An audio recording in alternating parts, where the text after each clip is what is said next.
여러분, 혹시 1970년대 대한민국을 공포로 몰아넣었던 오일쇼크의 악몽을 기억하십니까?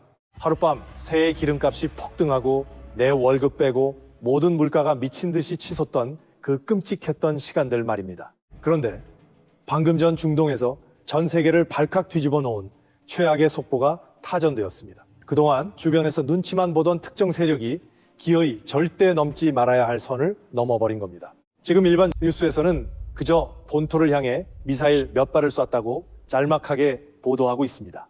하지만 여러분, 단순한 폭격 사건으로 속으시면 절대 안 됩니다. 지금 글로벌 경제 전문가들과 강대국 수장들이 새파랗게 질려버린 진짜 이유는 따로 있습니다. 이번 공격이 노리고 있는 진짜 타깃은 단순한 군사기지가 아닙니다. 전 세계 물류와 경제의 숨통을 단번에 끊어버리겠다는 아주 치밀하고 소름 돋는 경고장이기 때문입니다. 도대체 하필 지금 이 타이밍에 이들은 왜 이런 자살 행위 같은 도발을 벌인 걸까요? 누군가 뒤에서 밀어주지 않고서야 절대 불가능한 일입니다. 그렇다면 이 거대한 판을 조종하며 음흉한 미소를 짓고 있는 진짜 배우는 과연 누구일까요? 그럼 지금부터 시작합니다. 바로 어제 3월 28일 예멘에서도 미사일 2발이 날아왔습니다. 목표는 이스라엘 본토였어요. 이스라엘 방공 시스템이 요격에 성공했고 예루살렘과 서한 지구를 비롯한 중부 전역에 공습 경보가 울렸습니다. 주범은 후티 반군입니다. 이란이 뒤에서 밀어주는 예멘의 무장 조직이에요.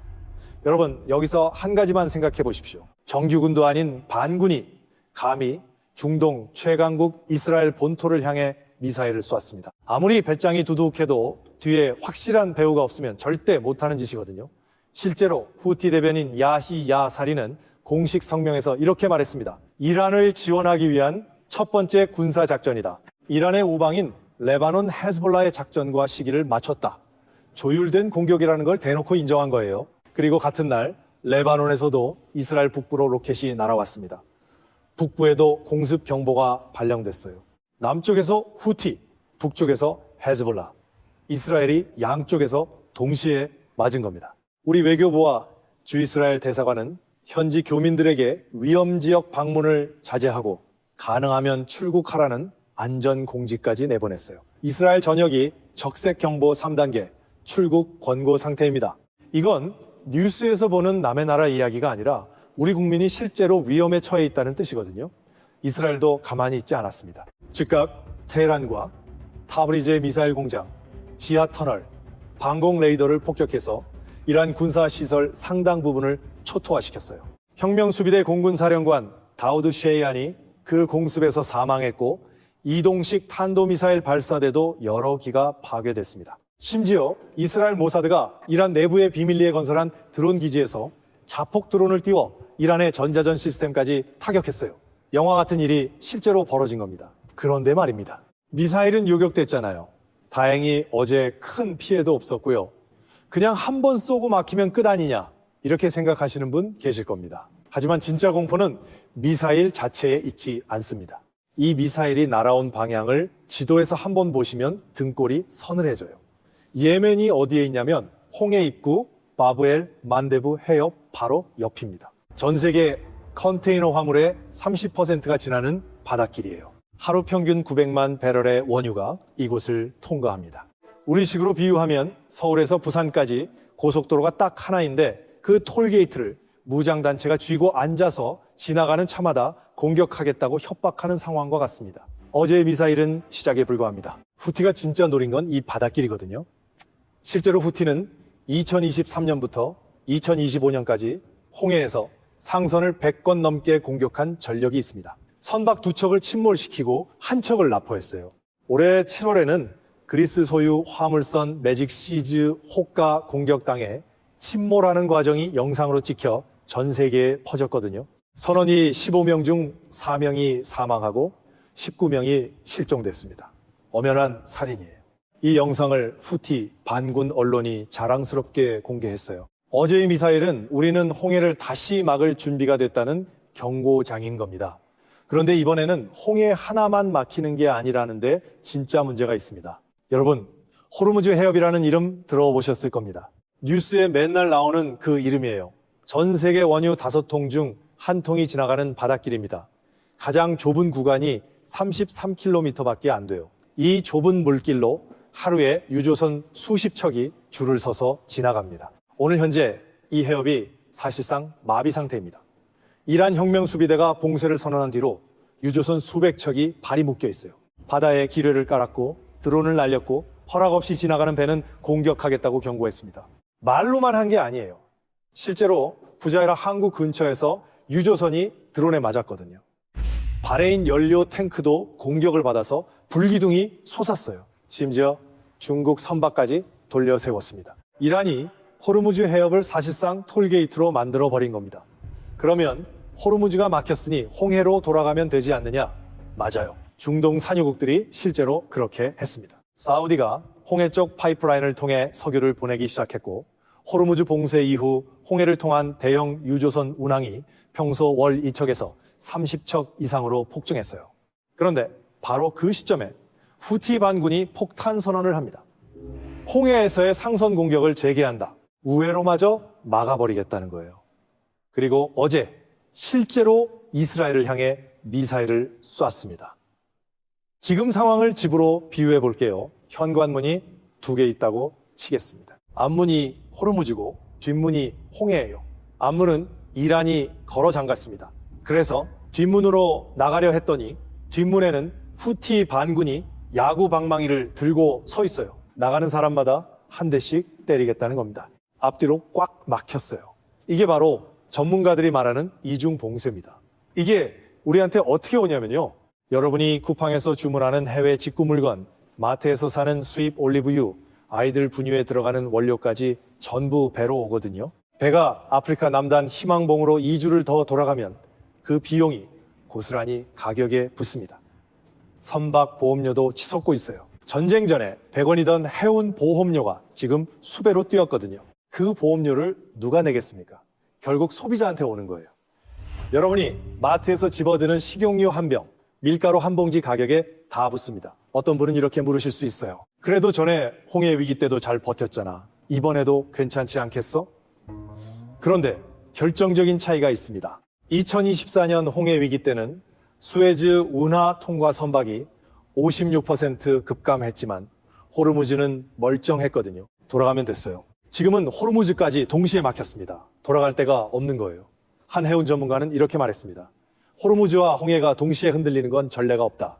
향후 몇 주가 세계 경제의 방향을 결정할 분수령이 될 것이다. 실제로 전쟁이 터진 뒤 중동 선박 임대료가 하루 만에 10배 뛴 사례도 있었어요. 평소에 하루 임대료가 3만 달러, 우리 돈 4천만 원이었는데 하루아침에 4억 원이 된 겁니다.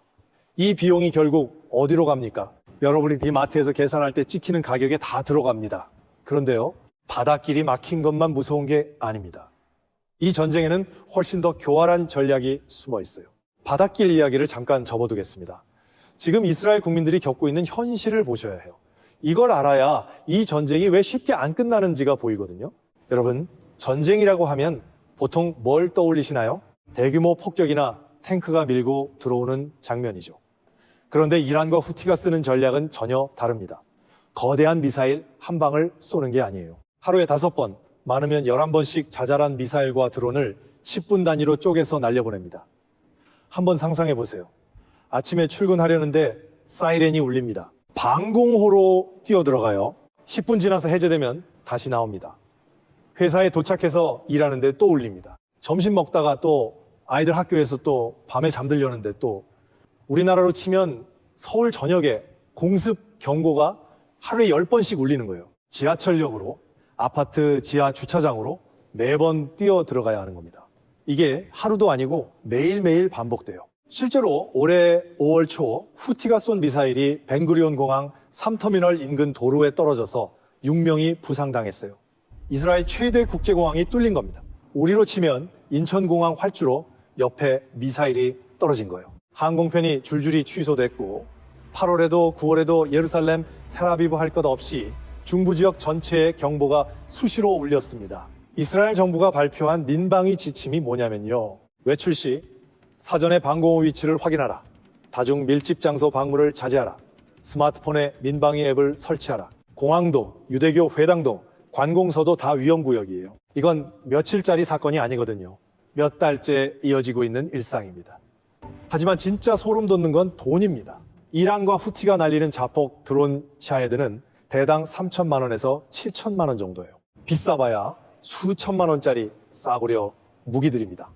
그런데 이스라엘이 이걸 막으려면요, 아이언돔 요격 미사일 한 발에 5천만 원에서 7천만 원, 중거리 요격용 데이비즈 슬링 한 발에 13억 원, 장거리 탄도 탄용 에로 미사일은 한 발에 48억 원입니다. 우리 돈으로 바꿔보면 이렇습니다. 3천만 원짜리 중고차를 막으려고 48억 원짜리 아파트 한 채를 던지는 거예요. 160배 차이입니다. 2024년 이란의 대규모 공격 때 이스라엘이 하룻밤 방공비로 태운 돈이 1조 8천억 원이에요. 국방 예산의 10%를 단 하룻밤에 날린 겁니다. 이란은 바로 이 점을 노리고 있습니다. 군사적으로 이기겠다는 게 아니거든요. 이스라엘의 금고를 바닥내서 경제적으로 말려 죽이겠다는 심산이에요. 동네 양아치가 매일 문 앞에 와서 돌멩이를 던지는 상황을 생각해 보세요. 돌멩이 하나는 1영원이지만 막으려면 매번 CCTV 켜고 경비업체 부르고 변호사 쓰고 던지는 쪽은 1영원이면 되는데 막는 쪽은 100만 원씩 나가는 거예요. 매일이요. 한 달이면 파산하겠죠. 이스라엘이 지금 딱 그 상황입니다. 그러면 여기서 질문 하나. 세계 최강 미국이 왜 이 상황을 확 끝내지 못하느냐고요. 그리고 이란은 집안이 무너지고 있는데 왜 바깥 싸움까지 벌이느냐고요. 이 질문의 답에 이 전쟁에 진짜 속살이 숨어 있습니다. 이란이 지금 얼마나 처절한 상태인지 아시면 이 전쟁이 왜 이렇게 격렬한지 이해가 됩니다. 이란은 전쟁이 터지기 전부터 이미 굶고 있었어요. 2025년 12월에 대규모 반정부 시위가 터졌습니다. 물가가 폭등하는데 최저임금은 동결이고 세금은 62% 인상. 국민들이 거리로 쏟아져 나왔어요. 테헤란만이 아닙니다. 하마단, 포르스 같은 지방 도시에서도 시위가 번졌고 혁명 이전 왕조 시절의 깃발까지 나왔어요. 차라리 그때가 나았다는 겁니다. 최고 지도자 하메네이 사진을 태워서 담배에 불을 붙이는 영상이 퍼졌을 정도예요. 경제가 얼마나 망가져 있었냐면요. 공식 환율은 1달러에 42 영리알인데 암시장에서는 142만 리알을 줘야 1달러를 살 수 있었습니다. 우리 돈으로 바꿔보면 은행에서는 1달러에 1,300원인데 길거리 환전소에서는 4만 원을 줘야 하는 상황이에요. 33배 차이입니다. 이란 최대 은행은 뱅크런이 터져서 아예 인출을 중단했거든요. 밀가루값, 약값, 기저귀 값이 감당 불가 수준으로 뛰었고 자영업자들은 가게 문을 닫아야 할 지경이었습니다. 이 상황에서 전쟁이 터졌습니다. 이란 원유 수출의 90%가 지나가는 하르그 섬이 폭격을 받았어요. 하루 최대 700만 배럴 우리나라 사흘치 기름이 매일 실려 나가던 곳이거든요. 거기에 호르무즈 봉쇄까지 겹치면서 석유 수출이 사실상 멈췄습니다. 정부 금고가 비는 건 시간 문제예요. 그러면 집안이 이렇게 망하는데 왜 바깥 싸움까지 벌이느냐? 회사에서 나 이직 안 해라고 제일 크게 외치는 사람이 이미 계약서에 도장 찍고 온 경우 주변에서 많이 보셨잖아요? 이란도 똑같은 겁니다. 국민들의 분노를 외부의 적에게 돌려야 정권이 살아남으니까 바깥에서 더 크게 으르렁대는 거예요. 새 지도자 모즈타바 하메네이는 취임하자마자 해협 봉쇄 유지, 미국의 조건은 비현실적이라고 못 박았습니다. 이란이 원하는 건 단순한 휴전이 아니거든요. 호르무즈 해협에 대한 자국 주권 보장이에요. 미국이 절대 받아들일 수 없는 조건입니다. 더 위험한 건 이란 내부에서 정부와 군이 따로 놀고 있다는 겁니다. 대통령 페제시키안이 인근 국가 공격에 사과한다, 군의 중단을 명령했다고 수습에 나섰는데 혁명수비대가 대통령 말을 무시하고 공격을 계속했어요. 누가 이란을 통제하고 있는지조차 불분명해진 겁니다. 이건 상대하는 입장에서 오히려 더 무서운 거거든요. 협상을 하려 해도 대통령이 약속한 걸 군이 안 지키면 무슨 소용입니까?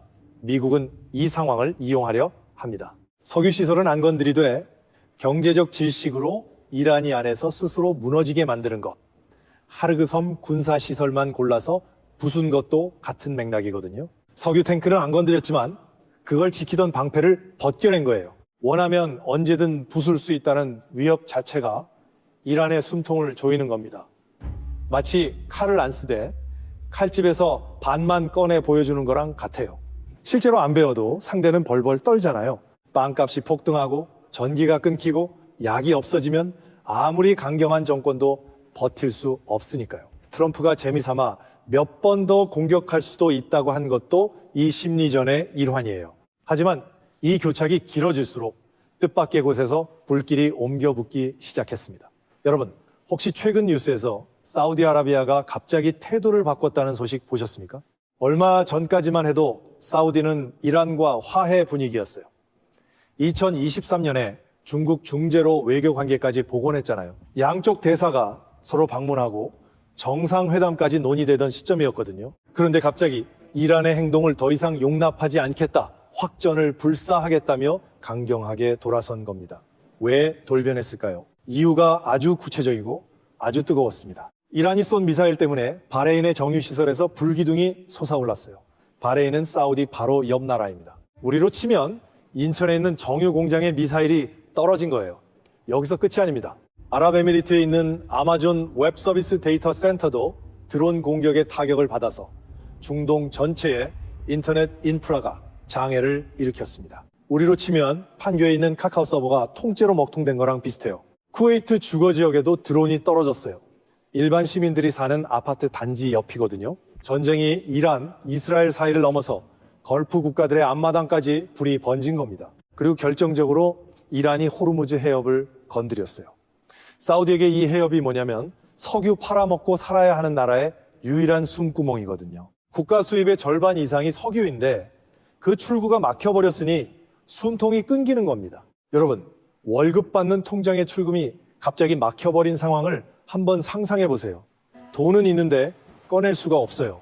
사우디가 딱 그 상황인 겁니다. 재밌는 건 이란 내부에서도 균열이 벌어졌다는 겁니다. 대통령이 사과했는데 군이 무시하고 공격을 계속했어요. 협상을 하려 해도 대통령이 약속한 걸 군이 안 지키면 무슨 소용입니까? 전 CIA 국장 퍼트레이어스는 이란이 걸프 국가들을 표적으로 삼은 것은 전략적 실수다. 더 많은 나라를 전쟁에 끌어들일 것이라고 분석했습니다. 생각해 보세요. 사우디, UAE, 바레인, 쿠웨이트. 이 나라들은 돈은 넘치지만 자체 방산 기술이 부족해요. 그동안 미국산 무기에 의존해 왔는데 미국 무기에는 3가지 문제가 있거든요. 첫째, 비쌉니다. 패트리어트 한 세트가 수천억 원이에요. 둘째, 느립니다. 주문하고 몇 년씩 기다려야 해요. 셋째, 정치적 조건이 붙습니다. 인권 문제 개선하라. 특정 국가에는 쓰지 마라. 이런 꼬리표가 달려요. 자기 하늘에서 미사일이 실제로 날아오고 있는데 몇 년 기다릴 여유가 있겠습니까? 이제 무기를 더 사야 한다. 지금 당장 이런 분위기가 확산되고 있습니다. 어제의 친구도 내 밥그릇을 걷어차면 오늘의 적이 됩니다. 이건 감정의 문제가 아니라 생존의 문제예요. 그런데 피해가 사우디와 바레인에서 끝나지 않았습니다. 카타르의 라스라판 LNG 단지도 공격을 받았거든요. 카타르가 뭐 하는 나라냐면 전 세계 LNG 공급의 5 중 하나를 담당하는 가스 대국이에요. 우리나라가 수입하는 천연가스의 상당 부분도 여기서 옵니다. 이 핵심 시설이 타격을 입은 거예요. UAE도 세계 최대 가스 처리 시설 중 하나인 합산 시설의 운영을 전면 중단했어요. 이 상황이 가을까지 이어지면 올겨울 여러분 집 난방비 고지서에 직접 찍히게 됩니다. 중동의 불길이 우리 보일러까지 닿는 거예요. 그런데 여러분, 여기서 한 가지 궁금하지 않으십니까? 이 모든 혼란의 불씨를 지핀 후티 반군, 도대체 이들은 누구인 걸까요? 이 조직의 이름을 기억해 두세요. 안사르 알라, 아랍어로 알라의 추종자라는 뜻입니다. 우리가 후티 반군이라고 부르는 그들이에요. 그런데 예멘이라는 나라 얼마나 아십니까? 사실 우리한테 아주 친숙한 게 하나 있거든요. 모카 커피 아시죠? 그 모카가 예멘 남서쪽에 있는 항구 도시 이름이에요. 이 항구에서 커피가 유럽으로 수출됐거든요. 커피의 원산지 중 하나가 바로 예멘입니다. 하지만 오늘 이 나라는 커피가 아니라 미사일로 세계 뉴스를 장악하고 있어요. 그런데 반전이 있습니다. 2003년 미국이 이라크를 공격했을 때 예멘 정부가 미국 편을 들었거든요.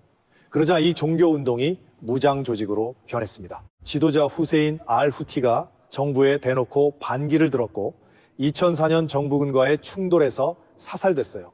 조직 이름이 이 사람의 성을 딴 후티가 된 겁니다. 동생 압돌 말리크 알 후티가 뒤를 이어받았고 이후 20년간 이들은 전쟁 속에서 커졌습니다.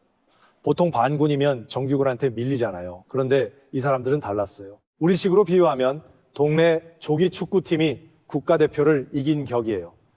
2014년에는 수도 사나를 점령하고 대통령궁까지 장악했습니다. 세계 3위 국방비를 쓰는 사우디 정규군을 번번이 패퇴시킬 정도의 전투력을 가지고 있거든요. 사우디가 최첨단 전투기를 몰고 와서 폭격을 해도 산악지대에 숨어서 게릴라전으로 버텨낸 겁니다.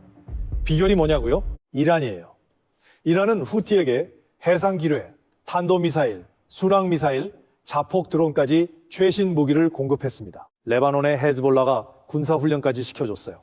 그 결과 후티는 2만여 명 규모의 정교한 군사 조직으로 성장했습니다. 자체 사이버 해킹 부대까지 갖추고 있어서 사우디 외교 문서를 해킹해서 위키리크스에 올리기도 했어요. 반군이라고 부르지만 실력은 한 나라의 정규군이라고 봐야 합니다. 혹시 아십니까? 2019년에 후티 반군이 우리 한국 선박을 납포한 적이 있거든요. 우리 배가 잡혀간 겁니다. 다행히 선원들은 풀려났지만 후티가 우리와 전혀 무관한 존재가 아니라는 걸 보여준 사건이었습니다. 후티의 유명한 슬로건이 있어요. 신은 위대하다. 미국에게 죽음을, 이스라엘에게 죽음을. 이 구호를 보면 정체성이 명확합니다. 반미, 반이스라엘이 존재 이유 자체인 조직이에요. 하지만 가장 무서운 건 이들의 위치입니다. 후티가 장악한 예멘 북부는 바브엘 만데브 해협 바로 옆이거든요. 이 해협은 스웨즈 운하로 이어지는 세계 물류의 핵심 통로입니다. 하루 900만 배럴의 원유가 여기를 지나갑니다. 전 세계 석유 소비량의 9%예요. 2023년부터 2025년까지 후티는 190건 이상의 선박 공격을 했습니다. 미국, 영국이 대규모 공습을 퍼부었지만 가시적 효과를 내지 못했어요. 예멘 전역에 40회가 넘는 공습을 쏟아부었는데도 후티는 끄떡없었거든요. 오히려 후티는 세계 최강 군대에 맞서 싸우는 조직으로 인지도가 올라갔고 이란의 신뢰도는 더 두터워졌습니다. 미국과 영국이 수천억 원어치 미사일을 쏟아부은 게 결과적으로 후티를 홍보해준 꼴이 된 거예요. 3천만 원짜리 드론으로 세계 경제의 목줄을 쥐고 흔드는 이 조직, 이들이 어제 본격적으로 움직이기 시작했어요. 그러면 이 전쟁 과연 끝이 보이긴 하는 걸까요? 솔직히 말씀드리겠습니다. 오늘 현재 전문가들 사이에서 이 전쟁이 빨리 끝날 거라고 보는 사람은 거의 없습니다. 이유를 세 가지만 짚어보겠습니다. 첫 번째, 이란은 항복할 생각이 없어요. 새 지도자 모스타바 하메네이가 해협 봉쇄는 지속된다고 선언했고 외무장관도 같은 말을 했습니다. 트럼프가 15개 조건이 담긴 종전안을 내밀었지만 이란이 원하는 건 호르무즈 해협에 대한 주권 보장이거든요.